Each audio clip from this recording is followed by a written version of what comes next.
જય શ્રી કૃષ્ણ મિત્રો। તો શ્રી રામદેવ પીરના પ્રથમ ચમત્કારની વાત તેમની શૈશવ અવસ્થાની છે।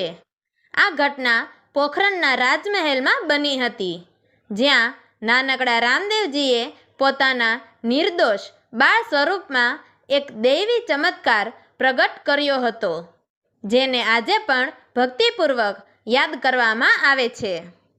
એક દિવસ રાણી મિનળ દેવી પોતાના પુત્ર રામદેવજી માટે દૂધ ગરમ કરવા તેમને સાથે લઈને રસોઈ ઘરમાં ગઈ।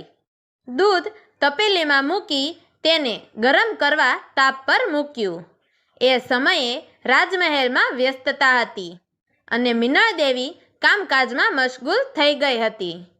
દૂધ ધીમે ધીમે ઉકળવા લાગ્યું, પરંતુ મિનળ દેવીની નજર ત્યાં પહોંચી જ ન હતી, કારણ કે તે પોતાના બાળ રામદેવજીને લાડ લડાવવામાં મશગુલ હતી। જેમ જેમ દૂધ તપેલીમાંથી બહાર વહી જવાની આરે આવ્યું, તે સમયે નાનકડા રામદેવજીની નજર ત્યાં સુધી પહોંચી। તેમના નિર્દોષ ચહેરા પર શાંતિ અને આનંદ છલકતો હતો। દૂધ ઉકળતું જોયા બાદ તેમણે પોતાના નરમ અને નાના નાજુક હાથે તપેલી પાસે જઈને તેનો સ્પર્શ કર્યો અને તે ગરમ દૂધની દેગ નીચે ઉતારી।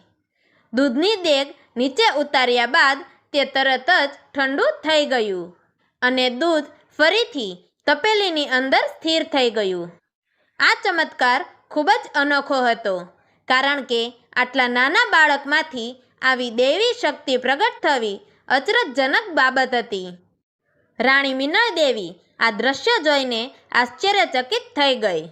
તેમણે દૂધ ઠંડુ થાય તે જોઈને પહેલેથી જ જાણી લીધું હતું કે તેમનો પુત્ર સામાન્ય બાળક નથી।